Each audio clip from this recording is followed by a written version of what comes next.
नमस्ते दोस्तों, आप सुन रहे हैं हिंदी साहित्य की कालजयी, प्रेरणादायक और समाज को जागरूक करने वाली अनमोल कहानियाँ। आज जो कहानी प्रस्तुत करने जा रही हूँ उसका शीर्षक है बीती ताई बिसार दे और लेखिका हैं प्रतिष्ठित कहानीकार सुधा जुगरान जी। तो चलिए कहानी सुनिए मेरी आवाज़ में। मैं हूँ सीमा सिंह। भैया, ये आपकी किताबें शानिका ने दी हैं। रागिनी किताबें मेज पर रखती हुई बोली। अपने स्टडी रूम में बुक शेल्फ पर किताबों को ठीक करते हुए देवेश ने पलटकर एक नज़र मेज पर रखी गई किताबों पर डाली। फिर पूछा, क्या शानिका आई थी आज यहाँ? देवेश की आंखों की चमक रागिनी की नज़रों से छिपी न रह सकी।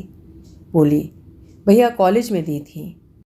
अच्छा, कहकर देवेश फिर किताबों में उलझ गया।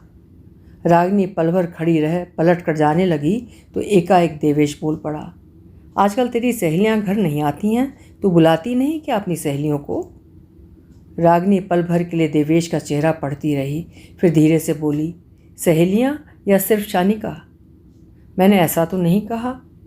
कुछ भी ना कहा हो भैया, क्या मैं समझती नहीं कि शानिका का नाम ही आपकी आंखों को चमक से भर देता है, चेहरे पर इंद्रधनुषी नूर बिखर जाता है। देवेश ने कोई जवाब नहीं दिया, किताबों को ठीक करने में लगा रहा। भैया, कह रागिनी देवेश के पास जाकर खड़ी हो गई, बहुत पसंद करते हो ना शानिका को? नहीं तो मैंने ऐसा कब कहा? देवेश हकलाती सी आवाज़ में बोला। भैया खुद को संभाल लो ताकि बाद में धक्का न लगे, उस राह पर कदम न बढ़ाओ। आप तो जानते हो शानिका मेरी क्लास में पढ़ती है, अभी सिर्फ 19 साल की है, 3 भाइयों की छोटी बहन है। उसकी शादी की तो अभी दूर दूर तक कोई बात नहीं है। और आप? शानिका को मैं जानती हूँ, वो आपको पसंद भी करे तब भी वो इतनी सीधी लड़की है कि अपने पिता व भाइयों के खिलाफ कभी नहीं जाएगी। ऐसा उसका स्वभाव ही नहीं है। उसके पिता एक विवाहित और 4 साल के बच्चे के पिता के हाथ में अपनी बेटी का हाथ कभी नहीं देंगे। रागिनी, देवेश लगभग चीख पड़ा। वो हताश सा कुर्सी पर बैठ गया। बोला, क्यों याद दिलाती हो तुम और माँ मुझे वे सब कुछ? मेरा विवाह नहीं बल्कि मेरे जीवन का एक भयानक हादसा था वो। शनि मेरा बेटा नहीं, एक बहुत बड़ी दुर्घटना है मेरे जीवन की, जो पिताजी की जिद और मेरी मजबूरियों की वजह से मेरे जीवन में घटित हो गई। मैं तो बस इतना जानता हूँ कि मेरी उम्र अभी 28 साल है और मेरे अधिकतर दोस्तों की अभी शादियाँ तक नहीं हुई हैं। मैं सब कुछ जानती हूँ भैया, और आपके दिल को भी समझती हूँ। काश आपको खुशी देना मेरे हाथ में होता तो खींच लाती शानिका को अपने भैया की ज़िंदगी में, या फिर वे सब आपके जीवन में ना घटा होता तो मेरे इस खूबसूरत और योग्य भाई की बात गर्व से करती शानिका से। कोई भी लड़की खुद पर इतराती आपको जीवन साथी के रूप में पाकर। थोड़ी देर चुप रहने के बाद रागिनी देवेश के बालों में स्नेह से हाथ फेरते हुए बोली, पर मैं नहीं चाहती कि दोबारा कोई धक्का लगे आपको। जो आप चाहते हैं वो नामुमकिन है। आप खुद ही सोचिए भैया, क्या आप मेरी शादी कर दोगे किसी ऐसे लड़के से? माँ के पास कई रिश्ते आए हैं, उनमें से कोई लड़की पसंद कर गृहस्थी बसा लो अपनी, तब शानिका की तरफ से भी धीरे धीरे दिल दिमाग हट जाएगा। मुझे नहीं करनी है शादी वादी, देवेश थके स्वर में बोला। जा तू सो जा, जाते समय दरवाज़ा बंद कर देना, मैं कुछ देर पढ़ना चाहता हूँ। रागिनी थोड़ी देर खड़ी रही, फिर दरवाज़ा बंद करके बाहर निकल गई। देवेश मेज पर सिर रखकर फूट फूट कर रो पड़ा। जो बातें, जो विचार उसके दिमाग में आकर उथल पुथल मचाने लगते थे, पर दिल था कि उनसे अनजान ही रहना चाहता था। उन्हीं बातों को, उन्हीं विचारों को रागिनी के शब्दों ने जैसे आकार दे दिया था और वे उसके दिमाग में आकर हथौड़ा मारने लगे थे। रात का नीरव अंधकार था, कोई संगी नहीं, कोई साथी नहीं जो उसकी भावनाओं को समझ सके। रागिनी छोटी बहन थी, एक हद तक उसे समझती थी, पर कुछ करने में असमर्थ थी। लगभग हर वक्त दुखी रहने वाली माँ से वो अपना दुख दर्द बांट नहीं सकता था। बीती बातों को भूलना चाहता था, पर शनि के रूप में उसका विगत अतीत बार बार उसके सामने आकर खड़ा हो जाता। वो चाहते हुए भी भूल नहीं पाता। शनि जैसे जैसे बड़ा हो रहा था, उसका अतीत भी जैसे आकार में बड़ा होकर उसे अपने होने का एहसास दिला रहा था। अभी भी नहीं भूलता देवेश उस दिन को जब उसे उसके पिता के कैंसर होने का पता चला था। कैंसर आखिरी स्टेज पर था। तब देवेश ने अपना MBA ख़त्म कर पिता के व्यवसाय में रुचि लेनी शुरू ही की थी कि पिता की बीमारी ने व्यवसाय का सारा भार उसके नाजुक कंधों पर डाल दिया। तब वो सिर्फ 23 साल का था। पिता की बीमारी ने सबको सकते में डाल दिया, किसी को कुछ नहीं सूझ रहा था। देवेश ने पिता के इलाज में दिन रात एक कर दिया, पर मौत की तरफ बढ़ते पिता के कदमों को वो नहीं लौटा पाया। एक दिन पिता ने उससे आखिरी इच्छा व्यक्त की, यदि वो चाहता है कि वो सुख संतोष से इस दुनिया से जाएं तो वो शादी कर ले। वे उसकी शादी देखना चाहते हैं। देवेश परेशान सा हो गया, बोला, इतनी जल्दी? अभी तो मुझे बहुत कुछ करना है। ये भी कोई उम्र है शादी की? मेरे साथ के लड़के तो अभी पढ़ रहे हैं। तू शादी कर लेगा बेटा तो मैं चैन से मर सकूंगा। व्यवसायी परिवारों में तो शादियां जल्दी हो ही जाती हैं। तुझे जो करना है उसके बाद करते रहना। मेरी ये इच्छा पूरी कर दे देवेश। तेरी माँ के लिए सहारा हो जाएगा और मैं भी एक जिम्मेदारी पूरी करके चैन से दुनिया से जा पाऊंगा। लेकिन पापा, इतनी जल्दी लड़की कहाँ मिलेगी? कौन ढूंढेगा? वो मजबूर सा होकर बोला। लड़की है मेरी नज़र में। मेरे दोस्त समीर की बेटी MBA है, सुंदर है। समीर भी तैयार है इस रिश्ते के लिए। पिता की हालत देखकर भावुक हो देवेश कुछ नहीं बोल पाया। आनंद फानन में एक सादे से समारोह में उसकी शादी हो गई। उसकी नवविवाहिता पत्नी 2 दिन उसके साथ रही। उन 2 दिनों में भी निमी के चेहरे व स्वभाव में उसने एक अजीब तरह का तनाव महसूस किया। फिर उसने सोचा कि वो भी शायद उसकी तरह जल्दबाजी में हुई उस शादी के कारण उलझन में होगी। तीसरे दिन वो उसे 2-4 दिनों के लिए उसके मायके छोड़ आया, लेकिन वो जब उसे लेने गया तो उसने आने से इनकार कर दिया। उसके ससुर ने कहा कि थोड़े दिनों में वो स्वयं ही निमी को ससुराल छोड़ने आ जाएंगे, लेकिन निमी को ना आना था और न वो आई। पिता थोड़े दिन बाद सबको अलविदा कह गए। कुछ दिन तो पिता के जाने के दुख से उबरने में लग गए उसे। फिर माँ ने उसे बहू को लिवा लाने भेज दिया, लेकिन निमी फिर भी आने को तैयार नहीं हुई। उसे कुछ समझ नहीं आया। निमी का व उसका संपर्क मात्र 2 दिन का था, इसलिए वो उसे बहुत ज़ोर ज़बरदस्ती भी नहीं कर पा रहा था। नई नई ससुराल में भी कुछ बोल नहीं पा रहा था। छोटी सी उम्र में तमाम जिम्मेदारियों ने उसे अजीब सी उलझन में डाल दिया था। धीरे धीरे दबी ढकी बातें सामने आने लगीं। निमी किसी दूसरे लड़के से विवाह करना चाहती थी, पर उसके पिता को वो लड़का और रिश्ता पसंद नहीं था। अपने पिता की जिद की वजह से वो उसके साथ शादी के लिए तैयार हो गई। निभाना चाहा पर रह नहीं पाई और अब वो किसी भी सूरत में आने को तैयार नहीं थी। वो हतप्रभ रह गया। उसकी ज़िंदगी ने एक ऐसा मोड़ ले लिया और ये मोड़ इतने पर भी ख़त्म नहीं हुआ। इसके बाद वो गहरी खाई में गिर पड़ा। जब कुछ महीनों बाद पता चला कि निमी माँ बनने वाली है। जब माँ ने ये सब सुना तो उसे समझा बुझाकर दोबारा निमी को लिवा लाने भेजा। किसी तरह बेमन से वो निमी को लेने ससुराल चला गया। उसने बहुत समझाया कि बीती बातों को भुला दे और उसके साथ नई जिंदगी शुरू करे। निमी के माता पिता ने भी बहुत समझाया, पर निमी तो जैसे पगली सी हो गई थी। ना वो आने को तैयार हुई और ना ही वो ऐसी हालत में अपना ख्याल रखती थी। उसे उस पर दया भी आई। वो भी उसकी तरह अपने पिता की जिद की शिकार हो गई। थक हार कर वो वापस आ गया। कुछ महीने बाद उसे पुत्र जन्म व निमी की मृत्यु का समाचार एक साथ मिला। उसकी समझ में नहीं आया कि वो रोए या हंसे।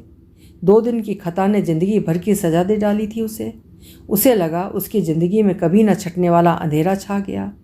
क्या करे और क्या नहीं। लगभग 1.5-2 महीने तक उसने अपने ससुराल से कोई संपर्क नहीं साधा। फिर एक दिन उसके ससुर का फ़ोन उसकी माँ के लिए आया कि वे आकर अपनी अमानत को ले जाएं। नन्हे से बच्चे को वहाँ संभालने वाला कोई नहीं है। बेटी की मौत के गम में निमी की माँ तो बिस्तर से भी नहीं उठ पा रही हैं। निमी के पापा भी अपनी गलतियों व अपनी जिद के आगे थक गए थे। उनकी बातों से पश्चाताप साफ झलकता था। उसका दिल किया कि वो दोनों दोस्तों का गुस्सा निमी के पापा पर उतार दे। अपने बच्चों की ज़िंदगी बर्बाद करके आखिर क्या मिला उन्हें? वो चिल्ला चिल्ला कर पूछना चाहता था उन माता पिता से कि क्यों बांध देते हो अपने बच्चों को ज़बरदस्ती के रिश्तों में? हर निर्णय की छूट देते हो उनको, छोटी से छोटी बात में उनकी पसंद पूछते हो, और जब ज़िंदगी भर का निर्णय लेने का समय आता है तो अपनी जिद से उनकी ज़िंदगी को कभी न भरने वाला नासूर बना देते हो। उसका मन अपने दिवंगत पिता को कभी इस बात के लिए क्षमा नहीं कर पाया। नन्हा शनि उनके घर आ गया। दादी और बुआ की देख रेख में वो बड़ा होने लगा, पर शनि को माँ के साथ साथ पिता का भी प्यार नहीं मिला। देवेश का चेहरा उसे देखते गुस्से में तन जाता। लाख समझाता खुद को कि जो कुछ हुआ उसमें इस नन्हे का क्या दोष, लेकिन चाह कर भी उसके साथ सहज नहीं हो पाता। नन्हा प्यार और नफ़रत बहुत जल्दी समझ जाता है। वो भी देवेश से दूरी ही बनाकर रखता, दादी व बुआ से ही चिपका रहता। जो घर देवेश के हंसी ठहाकों से गूंजता रहता था, उसी घर में 4 जनों के होते हुए भी मुर्दनी छाई रहती। उनकी बेनूर जिंदगी में अगर थोड़ी बहुत तरंग उठती भी तो रागिनी की वजह से। देवेश ने खुद को काम में डुबो दिया। पढ़ने लिखने के शौकीन देवेश की लाइब्रेरी कई महान लेखकों की दुर्लभ कृतियों से अटी पड़ी थी। वो जहाँ भी जाता किताबें खरीद लाता था। ऑफिस से आकर वो अपनी लाइब्रेरी में बैठ जाता और देर रात तक अंग्रेजी पढ़ता रहता। रागिनी अंग्रेजी से एमए कर रही थी। उसी साल शानिका ने उसी कक्षा में प्रवेश लिया था। रागिनी और शानिका की दोस्ती जल्दी ही गहरी हो गई। सीधी सादी भोली भाली शानिका रागिनी को बहुत अच्छी लगती थी। एक दिन उसने अपनी कुछ सहेलियों को घर लंच पर बुलाया था। काफ़ी समय बाद लड़कियों की चुहलबाजी से सूना घर गुलजार हो गया था। व्यवसायी परिवार होने के कारण उनका घर बड़ा, खूबसूरत व हर तरह से सुविधा संपन्न था। उसकी सहेलियां उसका घर देखकर खुश हो रही थीं। रागिनी भी खुश होकर उन्हें एक एक कमरा दिखा रही थी। सब देखते देखते वे देवेश के लाइब्रेरी में पहुंच गईं। पढ़ने की शौकीन शानिका इतने सारे महान लेखकों की किताबें देखकर बावरी सी हो गई। ये लाइब्रेरी किसकी है रागिनी? तुम्हारे घर कौन है पढ़ने का शौकीन? वो शेल्फ पर रखी किताबों पर नज़र दौड़ाती हुई बोली। मेरे भैया जहाँ भी जाते हैं बस किताबें खरीद लाते हैं। अच्छा, तेरे भैया के पास तो बहुत अच्छी अच्छी किताबें हैं। इनमें से कुछ किताबें ऐसी हैं जिन्हें मैं पढ़ना चाहती हूँ पर मिल नहीं रही थीं। मैं ले लूँ? पढ़कर वापस कर दूँगी। अरे नहीं नहीं, रागिनी बोली। बाप रे, भैया की किताबों को छुओ भी तो उन्हें पता चल जाता है। उनसे पूछे बिना उनकी किताबें नहीं ले सकते। भैया लंच पर आने वाले हैं, उनसे पूछ कर ले लेना। ठीक है, शानिका खुश होकर बोली। लंच टाइम में देवेश घर आकर सीधे अपने कमरे में चला गया। माँ ने लंच लगा दिया। रागिनी की सभी सहेलियाँ डाइनिंग टेबल पर आ गईं। रागिनी, जा देवेश को भी बुला ला खाने के लिए, माँ बोली। रागिनी देवेश को बुलाने कमरे में चली गई। भैया खाना खा लो चलकर। तुम लोग खाओ, मुझे यहीं दे दो, देवेश बोला। क्या भैया, आप भी? क्या सोचेंगी मेरी सहेलियाँ? आप कोई छोटे बच्चे हो जो शर्मा कर अंदर छिप रहे हो? कहकर रागिनी उसे हाथ से खींचकर बाहर ले आई। वो अनिच्छा से डाइनिंग टेबल पर आकर बैठ गया। रागिनी ने सबसे उसका परिचय कराया। जब शानिका से परिचय कराया तो सब पर सरसरी नज़र व औपचारिक परिचय करती देवेश की निगाहें अनायासी शानिका पर अटक गई। लंबी छरहरी, गोरा रंग, बड़ी बड़ी आँखें, कंधों पर लहराते मुलायम घने बाल, सब उसके कमनीय चेहरे को और भी कमनीय बना रहे थे। उसके अनुपम सौंदर्य के साथ साथ उसके चेहरे की सादगी ने भी देवेश को एक बार दोबारा उसके चेहरे पर भरपूर नज़र डालने के लिए मजबूर कर दिया। उसकी निगाहों की कशिश रागिनी से छिपी न रह सकी। सभी खाना खाने लगे। सभी लड़कियां आपस में चुहलबाजी कर रही थीं। कुछ छुटपुट बातें देवेश से भी कर रही थीं, पर शानिका बिना कुछ अधिक बोले सबकी बातों पर मुस्कुरा रही थी। देवेश के कान और निगाहें अनायासी उसकी उपस्थिति को तौल रही थीं। अभी सबने खाना ख़त्म ही किया था कि सोया हुआ शनि उठकर कमरे से बाहर आ गया। इतने सारे लोगों को देखकर सहम कर दादी की गोद में दुबक गया। उस प्यारे से बच्चे को देखकर सभी लड़कियां उसकी तरफ आकर्षित हो गईं। उसे अपने पास बुलाने के लिए तरह तरह के प्रलोभन देने लगीं, लेकिन शनि किसी के पास जाने के लिए तैयार नहीं हुआ। बस टुकुर टुकुर सबको देखता रहा। मेरे पास आओ, शानिका प्यार से उसे छूते हुए बोली। तुम्हें अच्छी कहानी सुनाऊंगी। कौन सी वाली? किसी की बात का जवाब न देने वाला शनि एकाएक शानिका से पूछ बैठा तो सब चौंक कर हंसने लगे। जो वाली तुम कहोगे, पहले मेरे पास आओ, वो उसका हाथ धीरे से अपनी तरफ खींचती हुई बोली तो शनि दादी की गोद से उतरकर उसकी गोदी में बैठ गया। अच्छा, पहले अपना नाम बताओ, कह शानिका उसके घुंघराले बालों पर उंगलियां फेरते हुए बोली। शनि। और वो धीरे धीरे शानिका से बातें करने लगा। शानिका उससे थोड़ी देर बातें करती रही। उसे पता नहीं था कि देवेश की मुग्ध निगाहें उसके चेहरे को सहला रही हैं। एकाएक शानिका ने नज़रें उठाईं तो निगाहें देवेश की निगाहों से जा टकराईं। देवेश अचकचा कर निगाहें फेर कर उठ खड़ा हुआ और अपने स्टडी रूम में चला गया। रागिनी ने सब कुछ ताड़ लिया, समझ गई। भोली भाली शानिका पिता पुत्र दोनों के मन में बिध गई। सभी लड़कियां उठकर ड्राइंग रूम में बैठकर गपशप करने लगीं। तभी रागिनी शानिका से बोली, तुझे किताबें चाहिए तो भैया से ले ले, फिर वे ऑफिस के लिए निकल जाएंगे। तू ले आना, शानिका उससे अनुनय करती हुई बोली। अरे मुझे क्या पता तुझे कौन कौन सी किताबें चाहिए, फिर मुझे तो मना भी कर सकते हैं पर तुझे औपचारिकतावश नहीं कर पाएंगे। शानिका दुविधा में खड़ी रही। फिर जा ना, भैया इस समय स्टडी रूम में ही हैं, 10-15 मिनट में चले जाएंगे। रागिनी के जोर देने पर शानिका स्टडी रूम में चली गई। देवेश आराम कुर्सी पर अधलेटा सा आंखें मूंदे बैठा था। उसे ऐसे देखकर शानिका वापस मुड़ गई। तभी आहट सुनकर देवेश ने आंखें खोल दी और बोला, अरे आप, कुछ काम था मुझसे? वो बोला, आपके पास बहुत अच्छी किताबें हैं, मुझे कुछ किताबें चाहिए थीं पढ़ने के लिए, पढ़कर लौटा दूंगी। हाँ क्यों नहीं, जो जो चाहिए ले लीजिए, देवेश बोला। शानिका शेल्फ खोलकर अपनी पसंद की किताबें निकालने लगी। बहुत शौक़ है आपको पढ़ने का? देवेश ने पूछा। जी, ये तो बहुत अच्छा शौक़ है, पर कॉलेज की पढ़ाई के साथ कैसे कर लेती हैं ये सब? बस शौक़ होता है तो हो जाता है। ये किताबें ले जा रही हूँ, जल्दी पढ़कर लौटा दूंगी। हाँ हाँ, जब पढ़ लें तब दे दीजिएगा।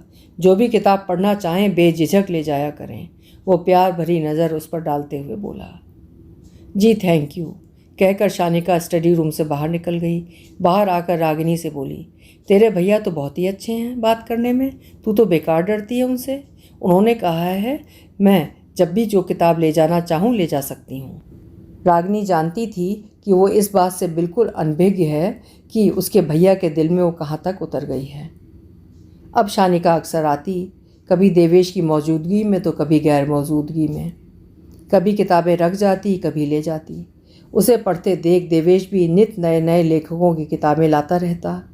शानिका जब भी उसकी मौजूदगी में आती, देवेश की मुग्ध निगाहों का घेरा उसे अपने आगोश में ले लेता।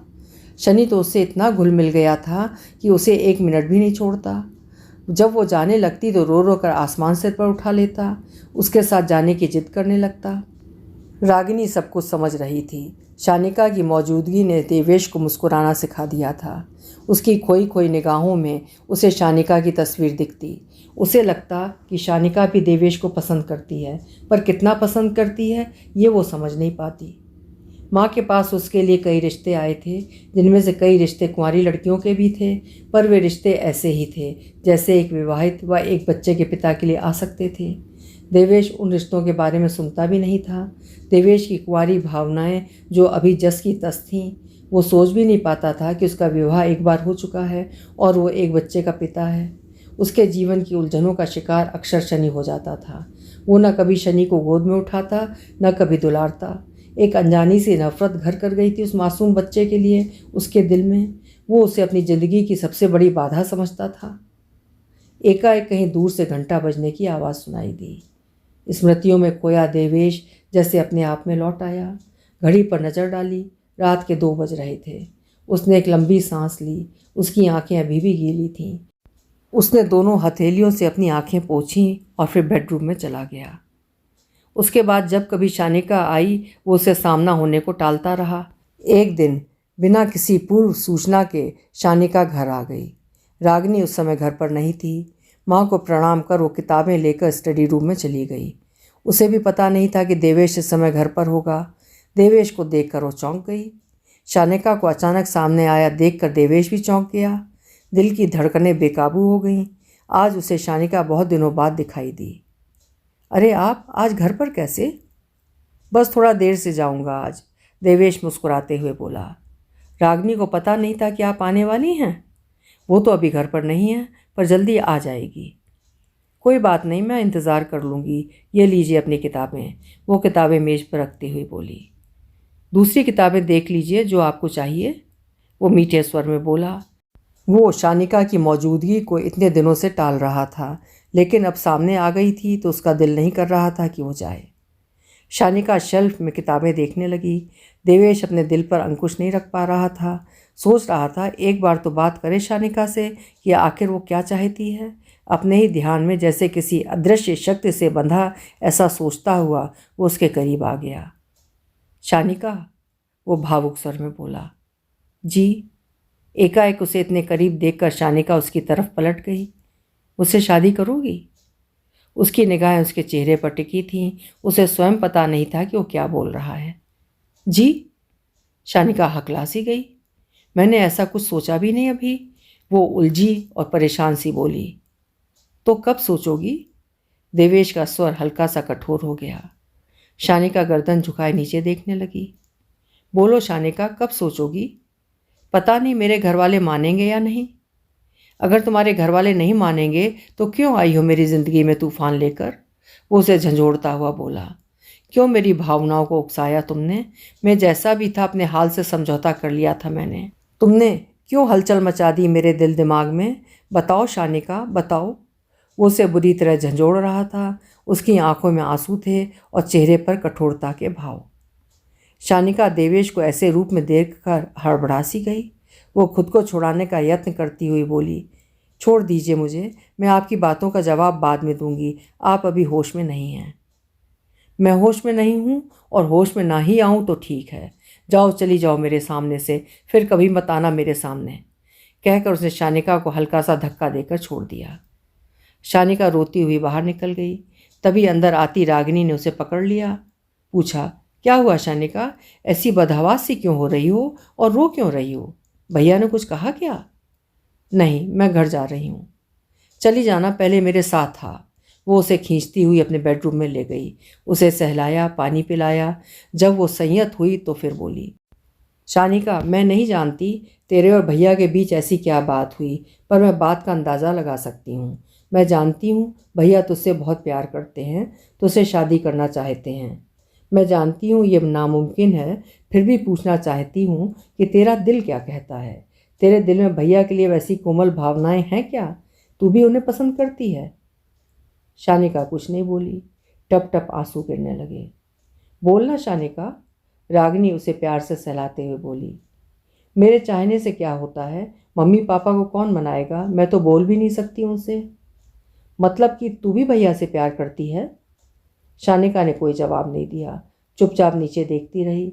थोड़ी देर दोनों चुप रहीं। फिर रागिनी बोली, पापा की जिद ने भैया के जीवन में इतना बड़ा व्यवधान पैदा कर दिया। छोटी सी उम्र में उन्हें शादी के बंधन में बांध दिया और वो शादी उनके लिए नासूर बन गई। वरना तू भी जानती है कि मेरे भैया जैसा लड़का चिराग लेकर ढूंढने पर भी नहीं मिलेगा। उन जैसा साथी पाने का तो कोई भी लड़की ख्वाब देख सकती है। शानिका ने कोई जवाब नहीं दिया तो रागिनी फिर बोली, अगर प्यार भैया से करती है तो किसी दूसरे के साथ कैसे खुश रह पाएगी तू? और जब तक अपनी बात नहीं बोलेगी तब तक कोई तेरी बात कैसे मानेगा? अपने दिल की बात अपने माता पिता से कहना कोई गुनाह तो नहीं? अगर प्यार करती है तो बोलने की भी हिम्मत कर। चुप मत रह। चुप रहना किसी समस्या का हल नहीं है। तेरी चुप्पी भैया और तेरी दोनों की ज़िंदगी बर्बाद कर देगी। रागिनी ने उसे समझा बुझा कर घर भेज दिया। शानिका कुछ दिनों तक सोचती रही कि सही कहती है रागिनी। उसने स्वयं को टटोला। उसके अंदर बाहर देवेश कब बस गया उसे पता ही नहीं चला। कब शनि से इतना प्यार हो गया वो समझ नहीं पाई। किसी दूसरे के साथ वो खुश नहीं रह पाएगी। अपने दिल की बात अपने माता पिता के आगे रखना कोई गुनाह तो नहीं है। उसे रागिनी की बात याद आई। एक दिन हिम्मत करके उसने सधे शब्दों में मम्मी से अपने दिल की बात कर दी। मम्मी समझदार थीं। सहजता से, गंभीरता से, धैर्य से उसकी बात सुनी। फिर बोली, ये क्या कह रही है बेटी? देवेश हर तरह से अच्छा लड़का सही, पर एक बच्चे का पिता है वो। पहले विवाह की बात हम भुला भी दें, पर बच्चा? आंखों देखी मक्खी तो नहीं निगली जा सकती ना। उस नन्हे से सबको इतनी नफरत क्यों है मम्मी? वो रुआंसी सी हो गई। जो सिर्फ प्यार की भाषा जानता है, उसका पिता तक उससे नफरत करता है। वो नन्हा बच्चा जिसे कुछ भी पता नहीं, सिर्फ सबसे प्यार करना चाहता है और सबसे प्यार पाना चाहता है। मुझे जिस बात पर ऐतराज़ नहीं, तो आप क्यों परेशान हो रही हैं? मैं सब संभाल लूँगी। जब पिता व भाइयों तक बात पहुंची तो वे भी आपे से बाहर हो गए। उन्हें यहाँ तक लगा कि उनकी भोली भाली बेटी को उन लोगों ने बरगला दिया है। लेकिन शानिका भी कटिबद्ध थी सबको अपनी बात समझाने के लिए। उसने अपने तर्कों से सबको परास्त कर दिया। एक बात सोचिए पापा, देवेश और निमी के पिता ने अपनी जिद के कारण देवेश और निमी का जीवन बर्बाद कर दिया। शनि से उसका बचपन छीन लिया, माता पिता का प्यार छीन लिया। क्या आप भी मेरे साथ ऐसी ही कोई गलती करना चाहते हैं? सुनकर सब चुप हो गए। पता नहीं उसके कहने में कोई बात थी या बात में ही कोई दम था। तर्क अकाट्य था, निशाना अचूक और अपनी पूरी सत्यता के साथ उनके सामने था। ठीक है, तेरी जिसमें खुशी है उसी में हम सबकी खुशी है, कहकर पापा ने हथियार डाल दिए। शानिका की तो खुशी का ठिकाना नहीं था। अक्टूबर का महीना था, दिवाली का पर्व यानी रोशनी का त्यौहार। देवेश के लिए तो सभी त्यौहार जैसे बेमानी हो गए थे। वो कोई भी त्यौहार नहीं मनाता था। वो चुपचाप अपने स्टडी रूम में अंधेरे में बैठा था। खिड़की से बाहर दियों व बिजली के लट्टुओं को जगमगाता देख रहा था, पटाखों की आवाज़ें सुन रहा था और सोच रहा था कि उसकी ज़िंदगी के गलियारों का अंधेरा तो इतना घना हो गया है जिसे कोई भी चिराग रोशन नहीं कर सकता। रागिनी दरवाजे पर रंगोली बना रही थी। तभी गेट खुला। उसने किसी को अंदर आते देखा। आकृति के करीब आने पर वो चौंक गई। बोली, शानिका तू इस वक्त? वो आश्चर्य से सुंदर सी साड़ी में सजी शानिका को देखती रह गई। हाँ, आज तुम लोगों के साथ दिवाली मनाने आई हूँ। दिवाली मनाने? इतनी रात किसके साथ आई है? तेरे पापा ने कैसे आने दिया? पापा की आज्ञा लेकर आई हूँ और भैया छोड़ कर गए हैं मुझे यहाँ। शानिका मुस्कुरा रही थी। अब हमेशा ज़िंदगी भर इसी घर में दिवाली मनाऊंगी। क्या? रागिनी आश्चर्य मिश्रित खुशी से बोली। तू सच कह रही है शानिका? हाँ, मैं सच कह रही हूँ, पापा मान गए। तो अंदर चलना जल्दी। खुशी के आवेग से उसकी आवाज़ कांप रही थी। भैया अंदर स्टडी रूम में बैठे हैं, जाकर उन्हें बुला ला। शानिका स्टडी रूम में गई तो देवेश अपने ख्यालों में डूबा आंखें बंद कर चुपचाप बैठा था। वो धीरे से उसके पास जाकर खड़ी हो गई और उंगलियों से उसके बालों को सहलाती हुई बोली, दिवाली जैसे रोशनी के पर्व में भी यूं अंधेरे में बैठे हैं आप? शानिका का स्पर्श पाकर देवेश एकदम चौंक गया। बोला, तुम यहाँ इस वक्त? हाँ। शानिका ने बिजली का स्विच ऑन कर दिया। आपके साथ दिवाली मनाने आई हूँ, पापा की आज्ञा लेकर। भैया छोड़ कर गए हैं मुझे। अब हमेशा आपके साथ दिवाली मनाऊंगी ज़िंदगी भर।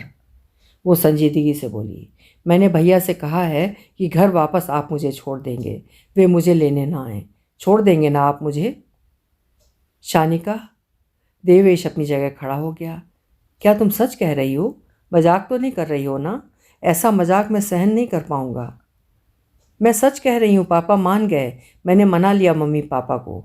वे बहुत समझदार हैं, मुझसे बहुत प्यार करते हैं। मेरी पसंद उनकी पसंद। वो शर्माते हुए बोली।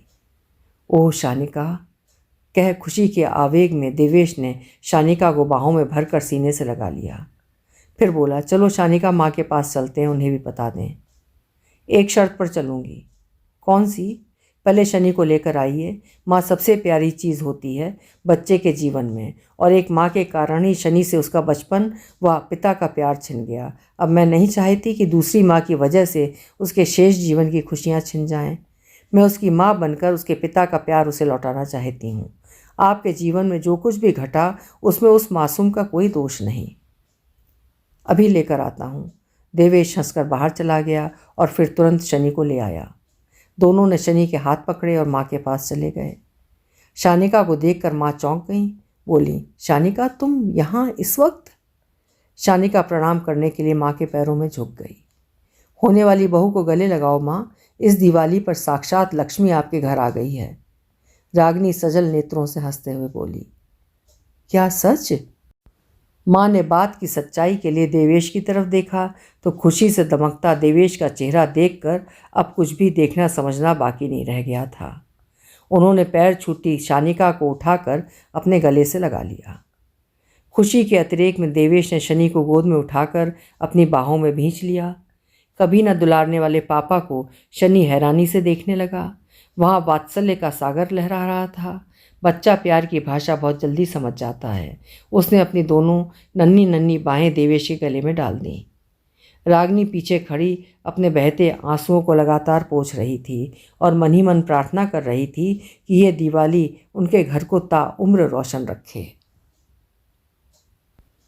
अभी आप सुन रहे थे सुधा जुगरान जी की लिखी हुई कहानी बीती ताही बिसार दे। उम्मीद है आज की ये कहानी आपको पसंद आई होगी। हिंदी साहित्य की ऐसी ही सामाजिक व पारिवारिक कहानियाँ सुनने के लिए चैनल को सब्सक्राइब करना ना भूलें। मिलते हैं अगली कहानी में। नमस्कार।